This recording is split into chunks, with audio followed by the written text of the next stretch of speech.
사람은 살아가는 환경이 매우 중요합니다. 어머니 뱃속에서 태어나는 순간부터 부모님과 가족을 만나고 말보다는 그들이 살아가는 생활 모습을 보면서 닮아가게 됩니다.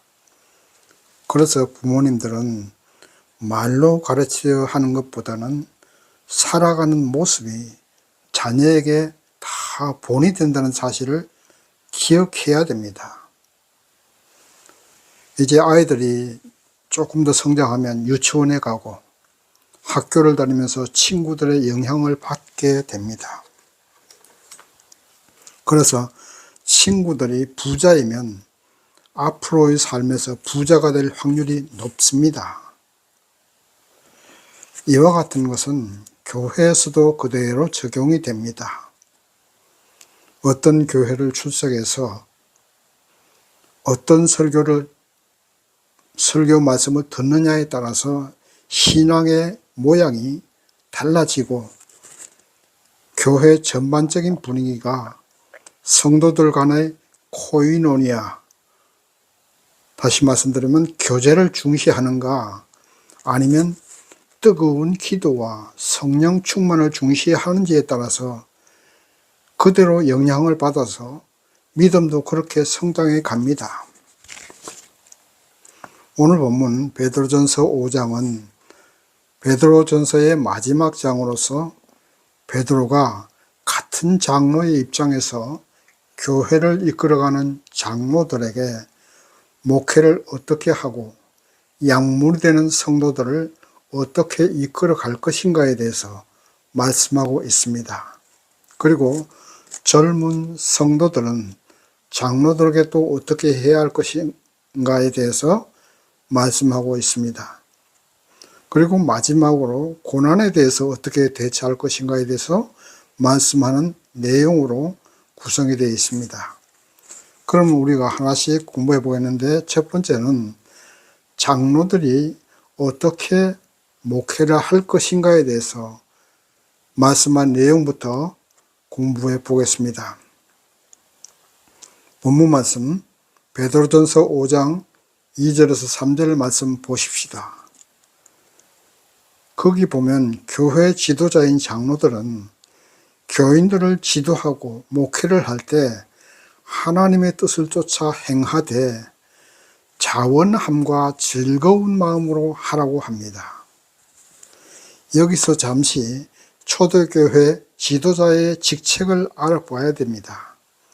초대교회는 오늘날처럼 목사가 없고 감독과 장로 두 직책이 있었습니다. 감독은 초대교회에서 새로 생겨난 직책이고 장로는 유대교에서부터 시작된 직책입니다. 그래서 어떤 교회는 감독이 있었고 어떤 교회에서는 장로가 있었는데 어쨌든 둘 다 오늘날 목사님들이 하는 일을 했었습니다.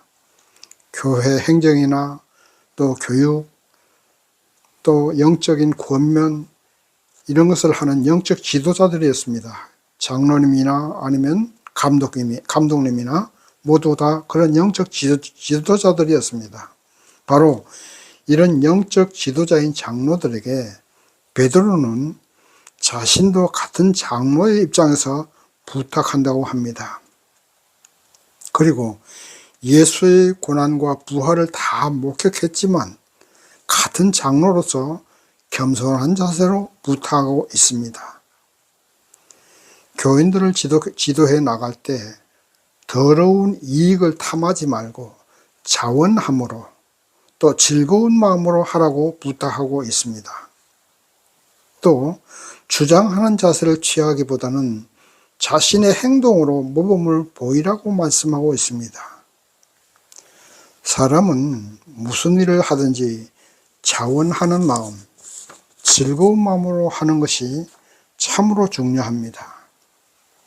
먹고 살기 위해서 돈 때문에 어떤 일을 하면 모든 것을 돈과 연계해서 생각하게 되고 그렇게 되면 결국 싹군 목자가 되는 겁니다. 이것은 교회에서 성도들을 이끌어가는 목회자의 입장에서만 적용되는 것이 아닙니다. 세상 모든 일도 그렇습니다. 어떤 일이든지 즐거운 마음, 행복한 마음으로 해나가면 그 다음에 성공도 따라오고 돈과 명예도 따라오는 것입니다. 설령 성공도 없고 돈도 안 따라와도 이미 즐거운 마음, 행복한 마음으로 살아가면 그것으로 이미 인생 자체가 복받은 것 아닙니까?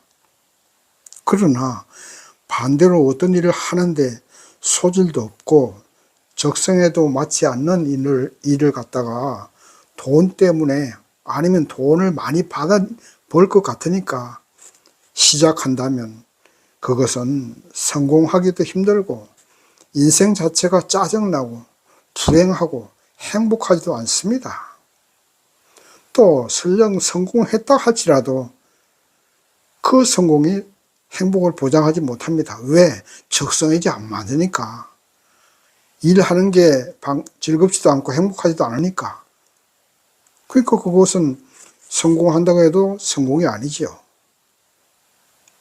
그러므로 어떤 일을 할 때 즐겁고 행복하고 자원하는 마음으로 일하는 일하는 자체를 즐기시기 바랍니다. 이것이 참 중요합니다. 그래서 베드로는 장로들에게 목회를 할 때 더러운 이익을 탐하거나 돈 벌려고 하지 말고 하나님의 뜻이 어디 있는가, 그것을 가장 중요하게 생각하고 자신 스스로 하나님의 뜻에 따라 살아가고 믿음 생활하는 모습을 보여주면서 가르치라고 합니다. 100마디의 말보다 거창한 웅변보다 목회자인 장로가 즐겁고 행복하고 자원하는 마음으로 목회를 해나가면 어린아이가 부모를 닮아 가는 것처럼 교인들도 목회자를 닮아서 즐겁고 행복하고 하나님의 뜻을 순종하는 삶을 살아가게 될 것이라는 말씀입니다. 오늘날 우리 성도님들도 세상의 불신자들에게 목회자의 입장이 되게 됩니다. 자신이 깨닫고 있든 인식하지 못하든지 간에 불신자에게 성도님들은 목회자의 입장이 됩니다. 교회를 출석하는 성도들이 행동과 생활 모습을 보여주게 되는 겁니다. 저 사람은 교회 나가더니 사람이 완전히 달라졌어.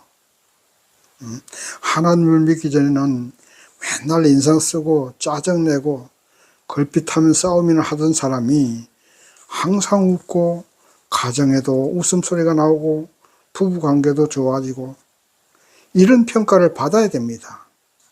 이런 평가를 불신자들에게 받을 때 여러분들의 인생도 불신자들에게 평가받는 것처럼 그렇게 변해갈 것입니다.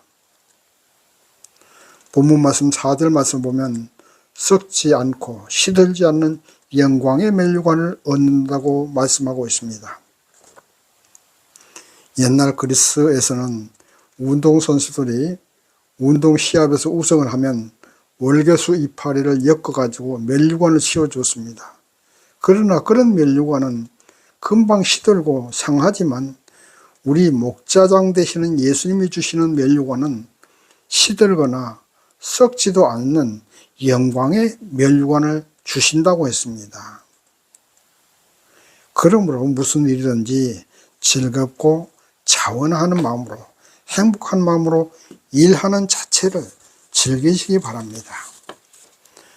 지배하고 명령하는 자세가 아니라 겸손하고 섬기는 자세로 행동으로 본을 보여주는 사람이 되어야 됩니다. 특히 요즘 젊은이들은 명령받는 것을 싫어합니다. 옛날에는 모든 것이 군대식으로 윗사람이 명령하면 순종해야겠지만 지금은 시대가 변했습니다. 윗사람의 행동으로 겸손함으로 모범을 보여야 합니다. 옛날처럼 명령하는 것이 아닙니다. 베드로는 이미 2000년 전부터 목회자들에게 이런 자세로 목양을 하라고 부탁하고 있는 것입니다. 즐겁고 행복하고 겸손하게 일하는 자체를 즐기시기 바랍니다. 다시 한번 말씀드립니다. 즐겁고 행복하고 겸손하게 섬기는 사람이 되어서 행동으로 모범을 보여주는 믿음의 성도님들이 되시기를 바랍니다.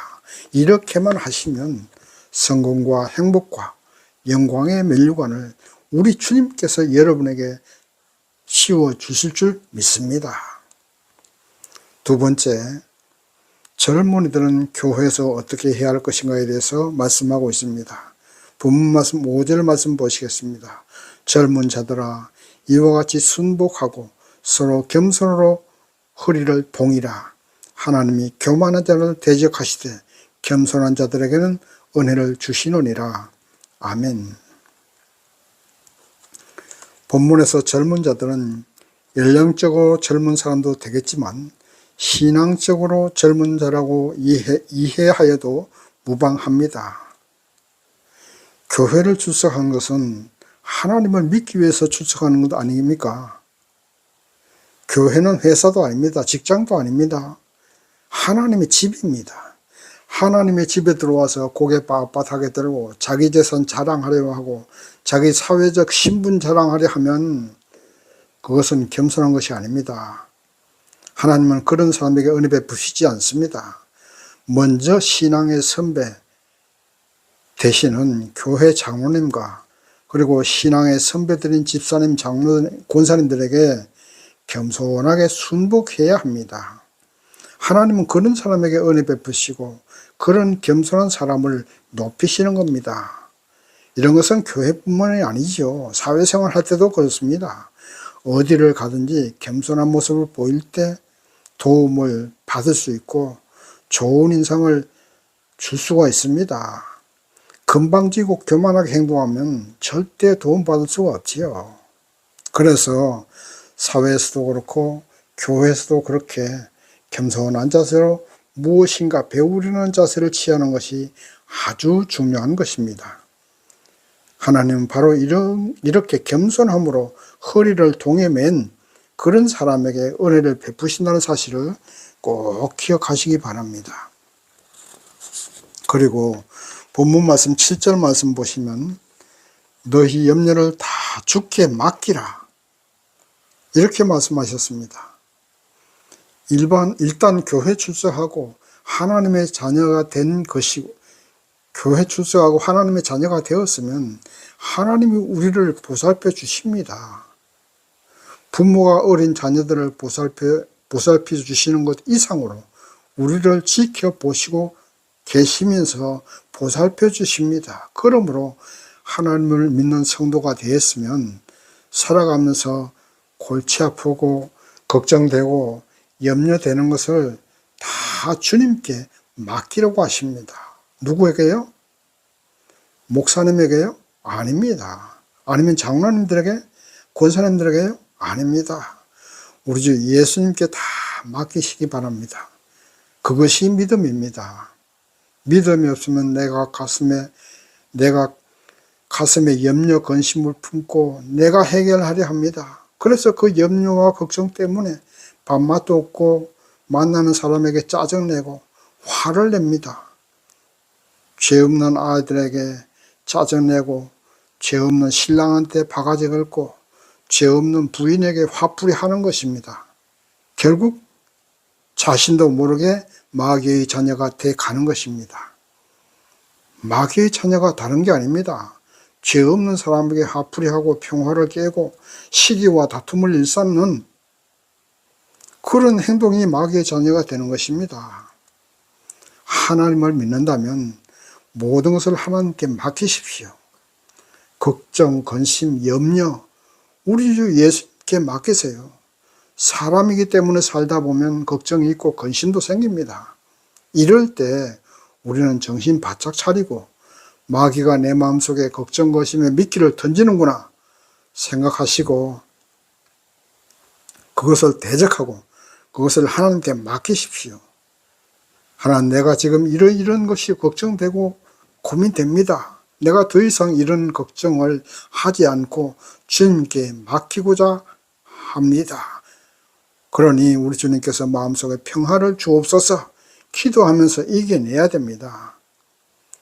또 한 가지 주의해야 할 것은 걱정, 근심을 주님께 맡기라고 해서 아무것도 하지 않고 하나님이 다 알아서 하실 거야 하고 뒷짐지고 있으면 안 됩니다. 그것은 신앙이 아니죠. 자기 책임 회피입니다. 그러면 어떻게 해야겠습니까? 일단 내가 지금 할 수 있는 일만 최선을 다하세요. 그리고 결과는 하나님께 맡기면 되는 겁니다. 모든 것의 결과는 하나님의 주권입니다. 잘 되든 잘못되든 성공하든 실패하든 하나님의 주권이에요. 성공하면 감사하시고 실패하면 또 실망하지 말고 좌절도 하지 말고 계속 전진을 하시든지 아니면 하나님이 다른 방향으로 길을 열어주시면 그 길로 가면 되는 것입니다. 어떤 결과가 나오든지 우리는 그것을 하나님께 감사하면서 수용하는 자세를 취하면 되는 겁니다.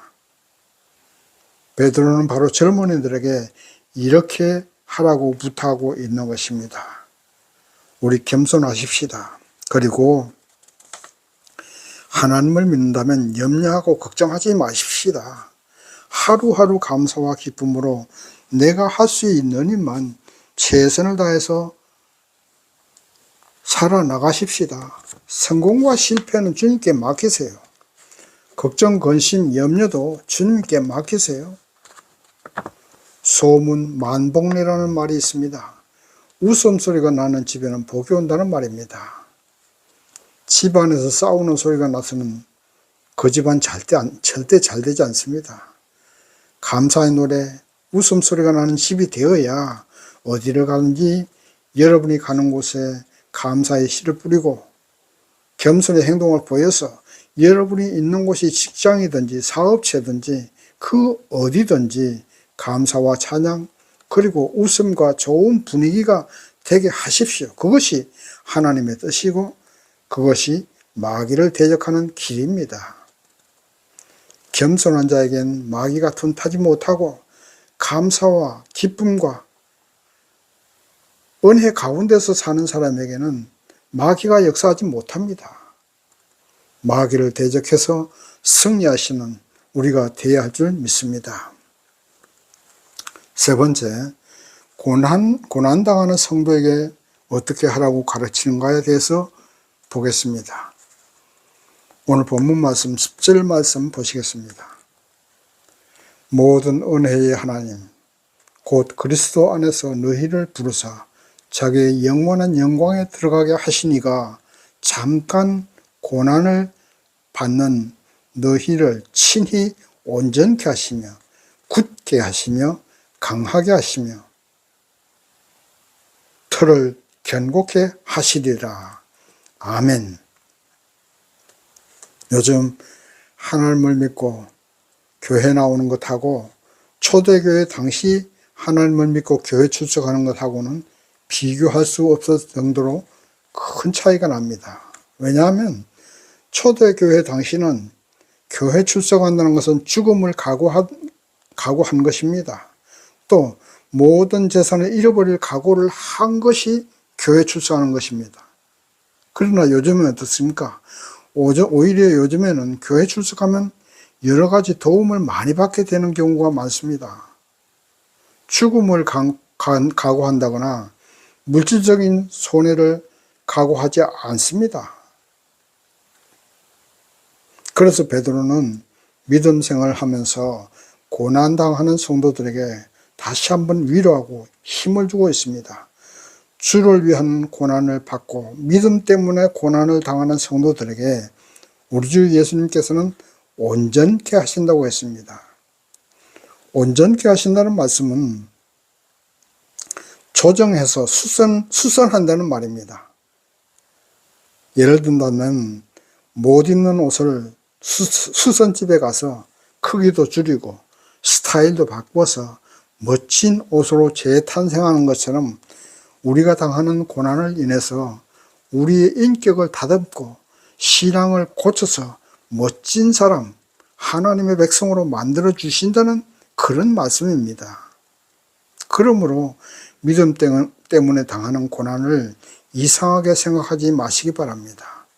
하나님을 믿고 예수를 믿으면 만사가 형통하고 사업도 잘 되고 가정도 다 잘 될 줄 알았는데 집안에 풍파가 있고 어려움이 생겨납니다.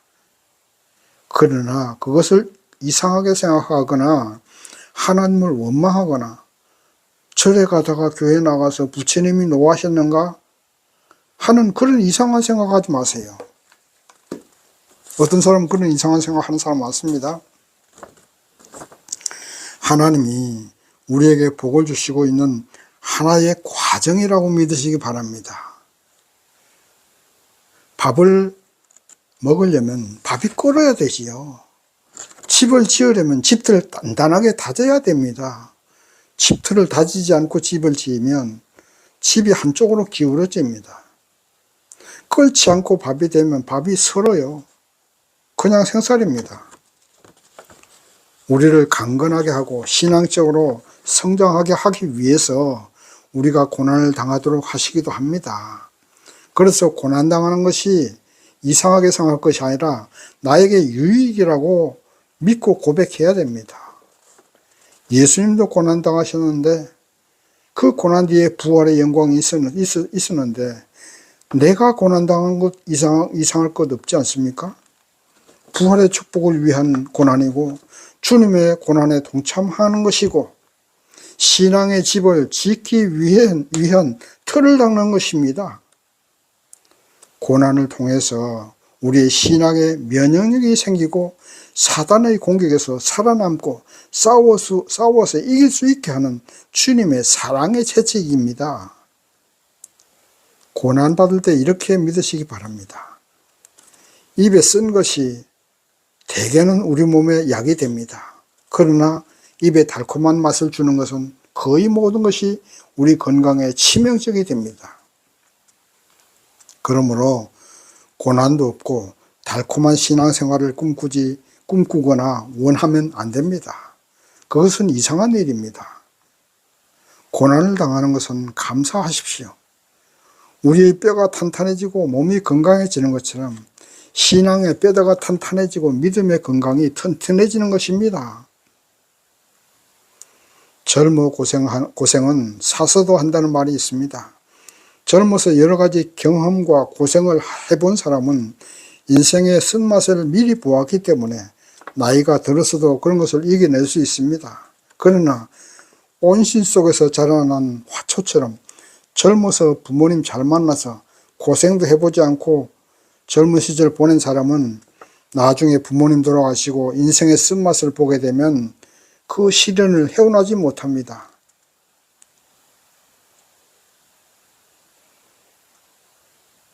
신앙의 초보 단계에서 고난을 잘 참고 견뎌내면 하나님이 우리를 온전한 신앙인으로 성장시켜 주시는 것입니다. 이제 말씀을 정리합니다. 신앙생활이든지 인생이든지 겸손하게 살아가십시다. 더러운 이익을 탐하거나 돈 바라보고 살아가지 마시고 자원하는 마음, 즐거운 마음으로 내가 하는 일을 하면서 살아가십시다. 결과는 주님께 맡기세요.